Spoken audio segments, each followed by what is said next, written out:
Elvis stopped mid-concert, walked into the crowd, and what he did next made grown men weep uncontrollably. Picture this, it's a sold-out concert, thousands of screaming fans, and Elvis Presley is in the middle of his most beloved ballad.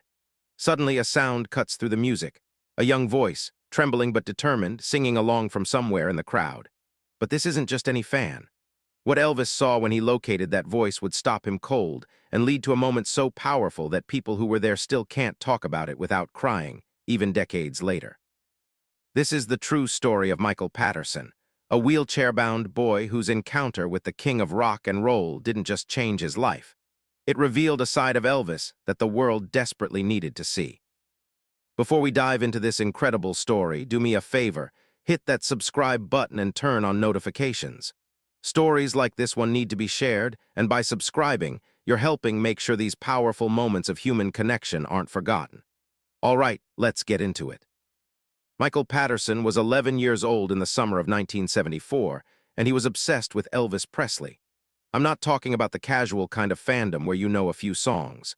Michael had every album, memorized every lyric, and could tell you the exact date and location of any Elvis concert you mentioned. But Michael's love for Elvis went deeper than mere admiration. It was his lifeline. When Michael was 8 years old, a drunk driver ran a red light and hit the car his father was driving. Michael's father died on impact. Michael survived, but the accident left him paralyzed from the waist down. In an instant, this energetic, sports-loving kid went from running on soccer fields to being confined to a wheelchair for the rest of his life. The depression that followed nearly killed him. Michael stopped talking for months. He stopped eating. His mother, Linda Patterson, a single mom now raising 2 kids on a nurse's salary, was watching her son disappear before her eyes. Then one afternoon, Michael's older sister Sarah brought home an Elvis record, "Can't Help Falling in Love." Linda later recalled, "I put that record on in Michael's room, not really expecting anything, but when Elvis started singing, Michael turned his head. It was the first time he'd responded to anything in weeks. By the 3rd time we played it, tears were rolling down his face. By the 10th time, he was singing along." Music became Michael's therapy, specifically Elvis's music. There was something about Elvis's voice, that combination of power and vulnerability, confidence and tenderness, that spoke to Michael's broken heart. Elvis sang about love, loss, loneliness, and hope, and somehow Michael felt understood. For 3 years, Michael's dream was simple: see Elvis perform live, just once. But there were problems. Money was the obvious one. Linda was barely keeping the bills paid. Concert tickets, travel expenses, accessible hotels, it was all impossibly expensive. Then there was logistics. In 1974, very few venues were wheelchair accessible. There were no laws requiring accommodations for people with disabilities. If you couldn't walk upstairs, you simply couldn't go to most places, including concert halls. But the biggest obstacle was opportunity itself. Elvis didn't tour constantly, and when he did, he rarely came anywhere near their small town in Indiana. Michael knew all of this. He wasn't naive. But knowing something is impossible doesn't stop you from dreaming about it when you're 11 years old. Every night, Michael would sit by his bedroom window, looking up at the stars, and make the same wish. "Please let me see Elvis, just once. That's all I want." Linda would hear him through the door, and her heart would break a little more each time. Then, in late August 1974, something incredible happened. Elvis announced a concert at the Indianapolis Coliseum, less than 2 hours from where they lived. When Michael heard the news on the radio, he wheeled himself as fast as he could to find his mother. "Mom, Mom, Elvis is coming, he's coming here to Indianapolis." Linda saw the joy on her son's face and couldn't bear to crush it with reality. "That's wonderful, sweetheart. We're going, right? We have to go." Linda knelt down to be eye level with her son. "Michael, honey, those tickets are going to be very expensive, and the Coliseum, I don't know if they have places for wheelchairs." She watched the light drain from Michael's eyes. It was like watching him learn about the accident all over again. "I know, Mom," he said quietly. "I know we can't go, I wanted to so bad." That night after Michael went to bed, Linda cried harder than she had since her husband's funeral. She had lost her husband. Her son had lost his legs. They'd lost their old life. And now she couldn't even give her boy this one thing, this one dream that might remind him that life could still hold moments of joy. But Linda Patterson wasn't the kind of woman who gave up easily. You don't survive what she'd survived by accepting defeat. She made a decision that night. Somehow, some way, she was going to get her son to that concert. Linda started by calling the Coliseum. The woman who answered was sympathetic but not encouraging. "Ma'am, we don't really have wheelchair seating. I mean, someone in a wheelchair could stay in the back by the entrance, I suppose, but they wouldn't see much." "What about the main floor?" "There are stairs, lots of stairs." Linda felt her hope crumbling, but she pressed on. "Is there anyone I could talk to? Someone who might be able to help figure something out?" After being transferred 3 times, Linda finally reached a facility manager named Robert Chen. She explained her situation. Her son, the accident, his love for Elvis, how much this meant to him. There was a long pause on the other end of the line. "Mrs. Patterson," Robert finally said, "I have a son about your boy's age. Let me see what I can do." 3 days later, Robert called back. "I can get your son and you onto the main floor. We'll create a space in the aisle for his wheelchair. But I have to be honest with you, I can't do anything about the price. Tickets are $75 each." $75 in 1974 was a fortune for Linda. That was more than she spent on groceries in a month. "I understand," Linda said. "Please hold 2 tickets for me. I'll find a way." "But how?" Linda's sister suggested a bake sale, but even selling cookies every day until the concert wouldn't raise enough money. Then Michael's teacher, Mrs. Robertson, had an idea. "Let me talk to the principal," she said. "Michael's story has touched a lot of people at this school." What happened next was something Linda never could have predicted. The school organized a fundraiser they called Help Michael Meet Elvis. They set up donation jars in local businesses. The story ran in the local newspaper. Michael's classmates did extra chores and donated their allowances. The local radio station picked up the story and started mentioning it on air. "There's a young man named Michael Patterson who lost his father and the use of his legs in a terrible accident. All he wants is to see his hero, Elvis Presley, perform. If you'd like to help make a young man's dream come true, donations are being collected at." The response was overwhelming. Within 10 days, the community had raised not just enough for tickets, but enough for gas money, a hotel room, and even a little extra. When Linda went to pick up the donation money, she broke down crying in the principal's office. "I don't understand," she sobbed. "Why would so many people help us? They don't even know us."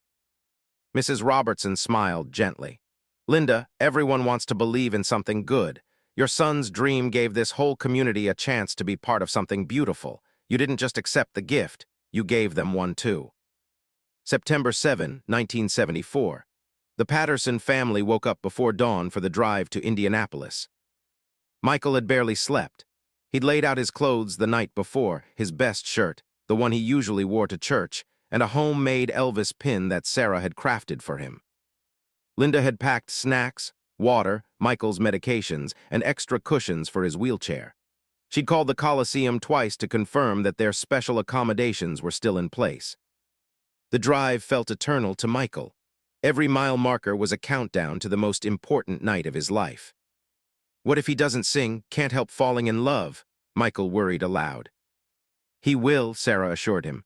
"He always does, it's his closing song." "What if I'm too far away to really see him?" Linda glanced at her son in the rearview mirror. "Michael, sweetheart, even if we were in the last row of the highest balcony, you would still be in the same room as Elvis Presley, breathing the same air, listening to him sing. That's magic all by itself." They arrived at the Coliseum 3 hours before the show. Linda wanted to make sure they had plenty of time to navigate any unexpected challenges. Robert Chen, the facility manager, met them at a side entrance. "You must be the Pattersons," he said warmly. "Follow me. I want to show you where you'll be." He led them through corridors and down a ramp to the main floor. Their spot was in an aisle, about 20 rows back from the stage, with a perfect view. "This is incredible," Linda breathed. "Thank you so much." Robert knelt down to Michael's level. "Your mom told me how much Elvis means to you. I hope you enjoy every second of this show." As the Coliseum began to fill up, Michael watched in wonder. He'd never seen so many people in one place. The energy was building, excitement crackling through the air like electricity. Then the lights went down, and the crowd erupted. When Elvis walked onto that stage in his white jumpsuit, studded with jewels and gleaming under the spotlights, Michael literally gasped. It was one thing to see photos or watch him on TV. It was another thing entirely to see Elvis Presley in person, live, moving and breathing, and about to sing. Elvis opened with C.C. Rider, and the crowd went absolutely wild. Michael was singing along, his voice lost in the roar of thousands, but he didn't care. He was here. He was really here. For the next hour, Michael experienced pure joy. Every song was a gift. Every time Elvis spoke to the crowd, Michael felt like he was talking directly to him. When Elvis wiped his forehead with a scarf and threw it into the audience, Michael reached up instinctively, even though he knew he was too far away to catch it.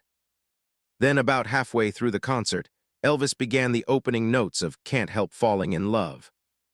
This was it, Michael's favorite song, the song that had brought him back to life after the accident. As Elvis sang, something came over Michael. It wasn't a conscious decision. He just started singing along like he did in his room every night. But this time, he wasn't in his room. He was here, and Elvis was here, and the song that meant everything to Michael was filling the air around him.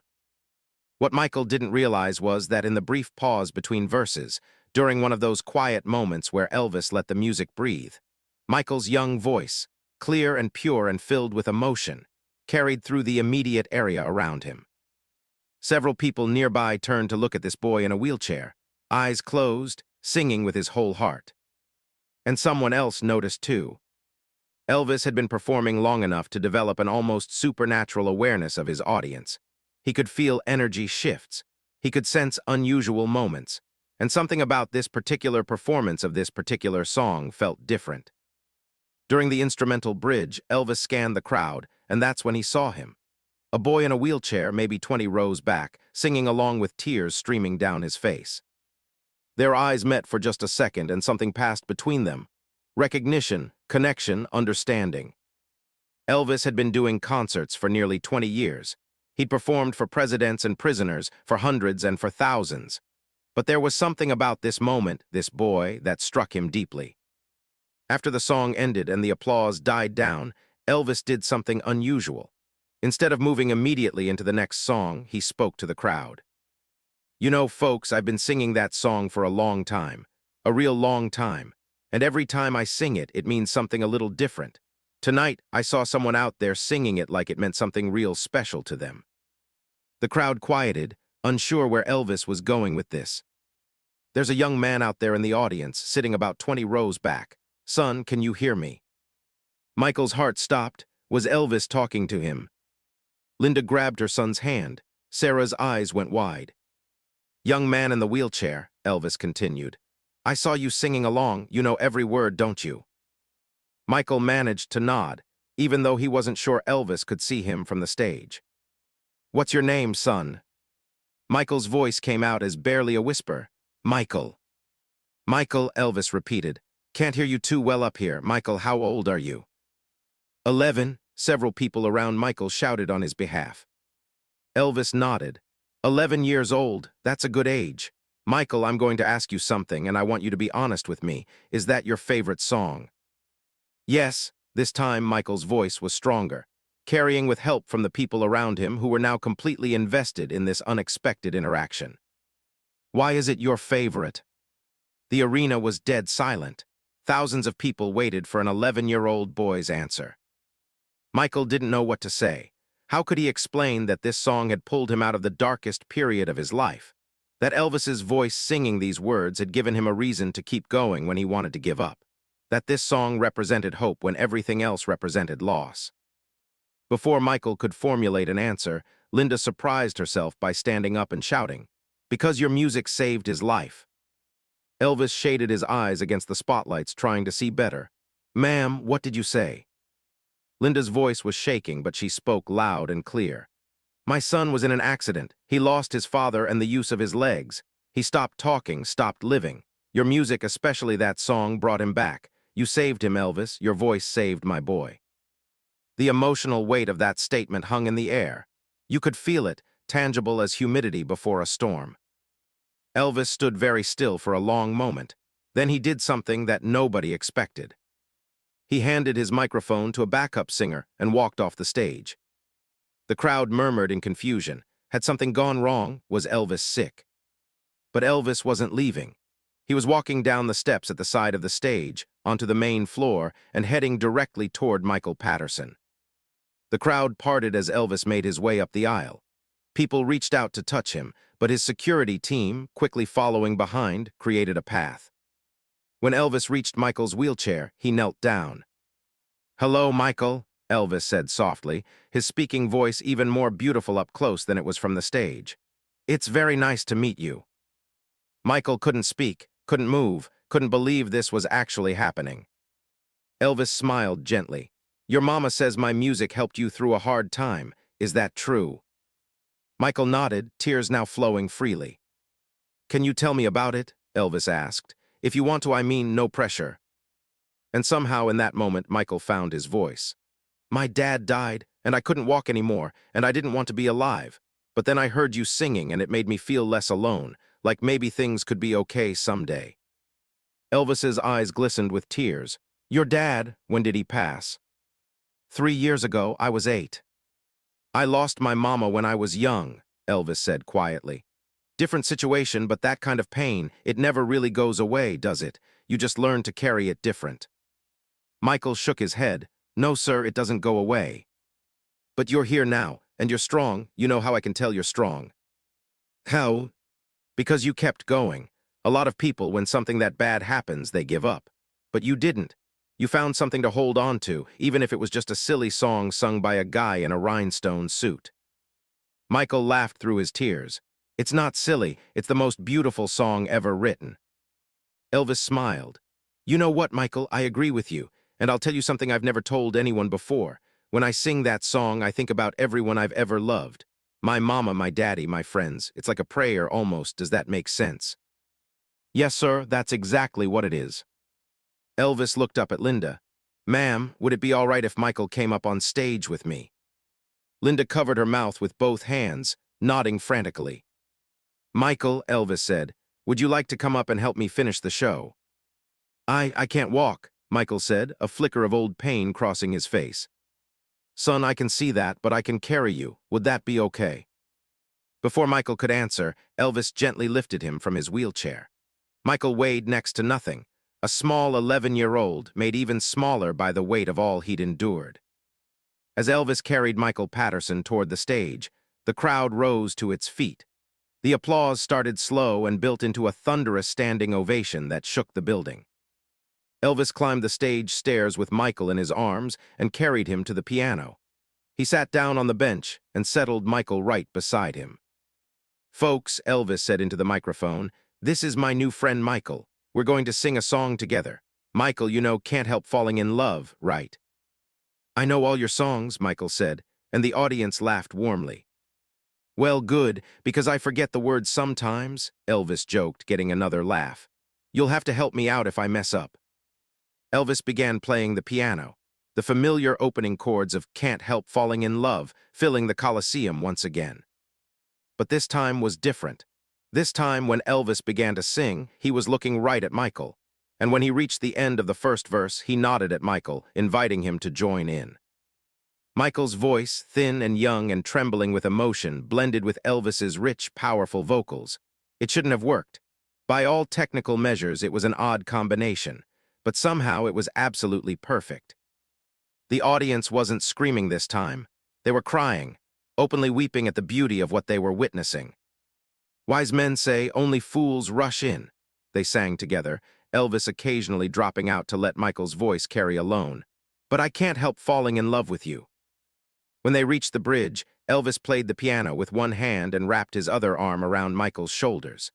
The boy leaned into Elvis, finally allowing himself to fully feel this moment, this impossible, beautiful moment. "Take my hand, take my whole life too," they sang, and Michael realized that Elvis's cheeks were wet with tears too. Elvis Presley, the king of rock and roll, was crying while singing with an 11-year-old nobody from Indiana. Because that's exactly who Michael was to the rest of the world, a nobody, just one of millions of Elvis fans, just one kid in a wheelchair, just one more person in the audience. But not to Elvis, not in that moment. In that moment, Michael Patterson was the most important person in the world. When the song ended, the standing ovation lasted a full 5 minutes. People were shouting, crying, applauding until their hands hurt. Elvis let it wash over them, still sitting at the piano with his arm around Michael, letting the boy soak in this moment of pure love from thousands of strangers. Finally, Elvis spoke into the microphone again. "Michael, I want to give you something." He reached up to his neck and removed one of his signature scarves, a white silk scarf that he'd been wearing for the entire concert. "This is for you," Elvis said, tying it gently around Michael's neck. "Whenever things get hard, whenever you feel alone, I want you to look at this and remember tonight. Remember that you're loved by all these people and by me. Remember that you're strong enough to handle whatever life throws at you. Can you do that?" Michael nodded, clutching the scarf like it was the most valuable treasure on earth. "There's one more thing," Elvis continued. "I perform all over the country and I meet a lot of people, but I don't think I've ever met anyone as brave as you. You've been through things that would break most grown men, and here you are, smiling and singing and living your life. You're an inspiration, Michael. You really are."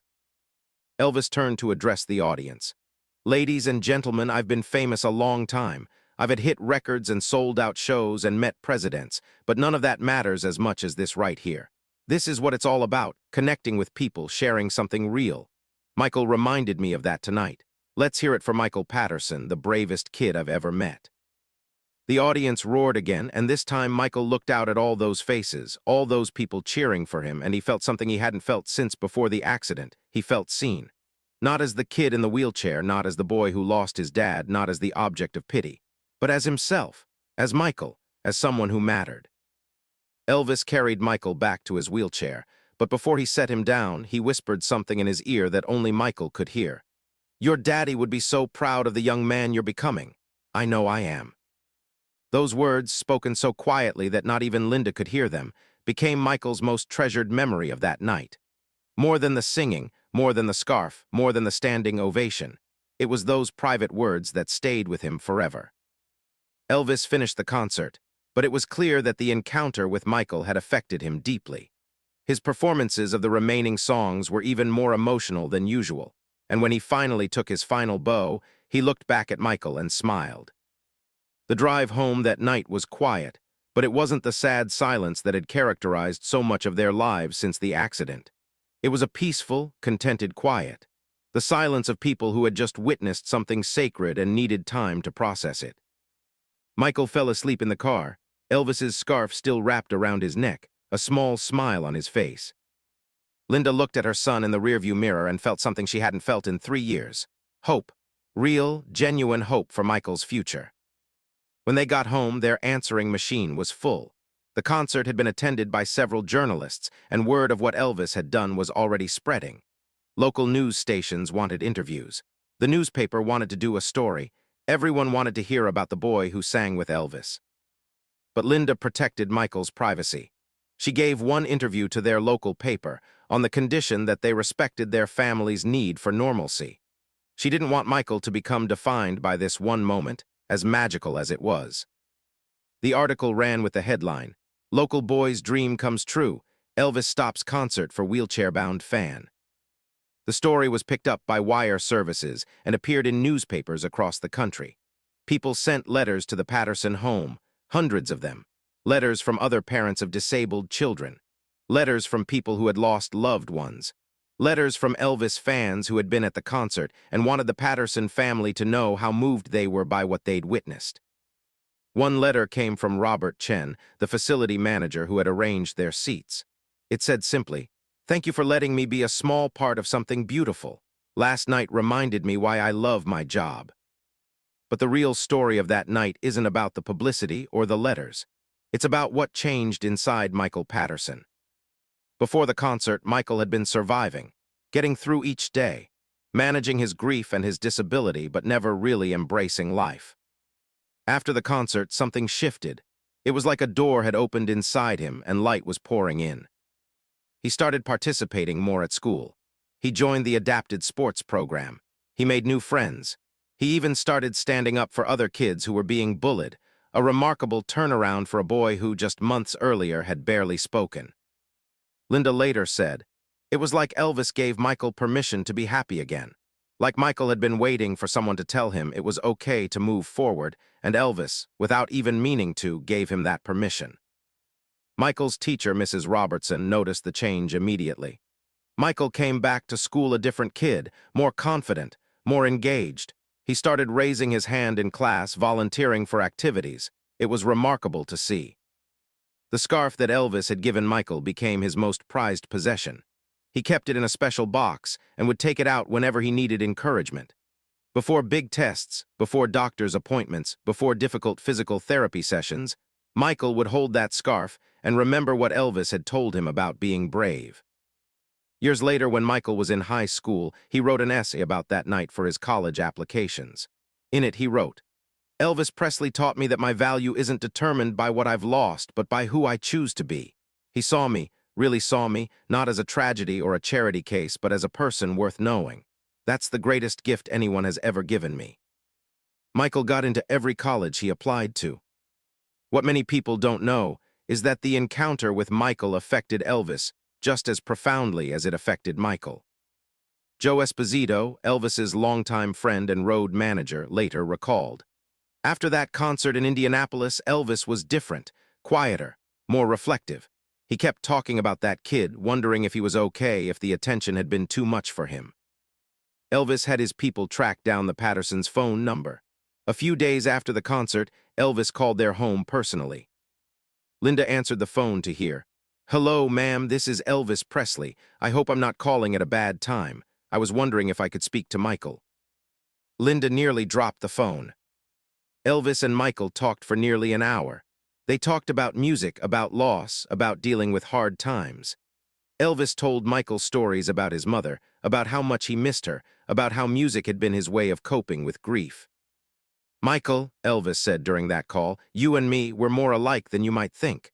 We've both lost people we love. We've both had to figure out how to keep going when everything hurt. The difference is you had to do it at 8 years old. That makes you a lot tougher than I am." That phone call was the first of several. Over the next few months, Elvis would occasionally call the Patterson home, just to check in on Michael, to see how he was doing in school, to encourage him to keep pushing forward. Elvis even sent Michael tickets to another concert, this time in Chicago, with backstage passes so the family could visit before the show. During that backstage visit, Elvis introduced Michael to the entire band. "Boys," he said, "I want you to meet my friend Michael. He's the one I told you about, the brave kid from Indianapolis." Elvis's drummer, Ronnie Tutt, later said, "Elvis talked about that kid all the time. He really cared about him. It wasn't a publicity thing. Elvis genuinely loved that boy and wanted to make sure he was okay." Michael Patterson is now in his 60s. He became a music therapist, specializing in working with children who have experienced trauma.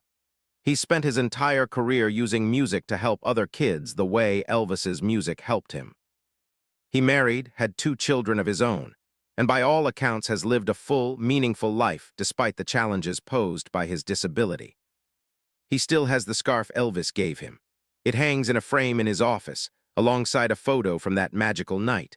A photo showing Elvis at the piano with his arm around 11-year-old Michael, both of them caught mid-song, both of them smiling.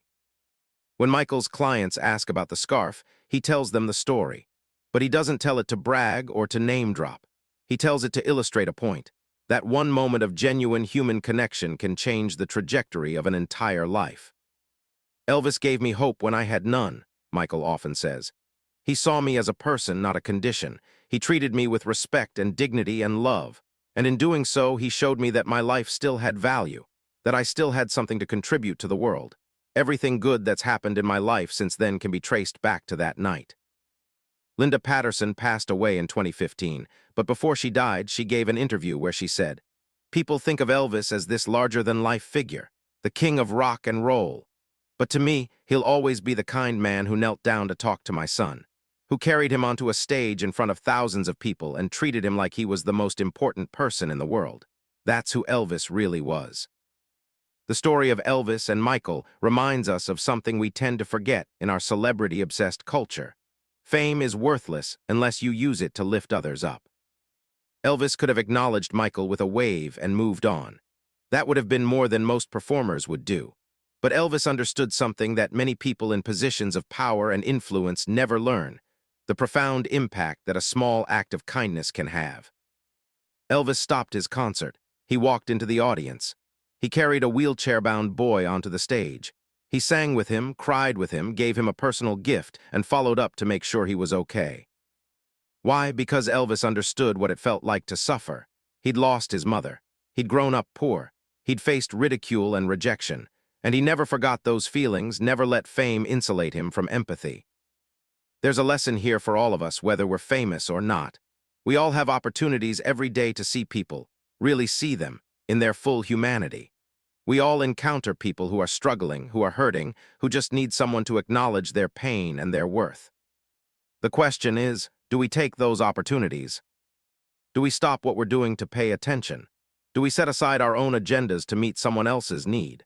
Do we treat every interaction as potentially significant, or do we sleepwalk through our days, missing the chances to change someone's life?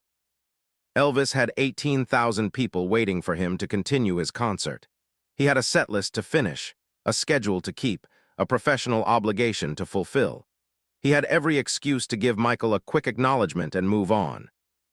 But he didn't. He chose the person over the performance. He chose compassion over convenience. He chose to make a moment that mattered.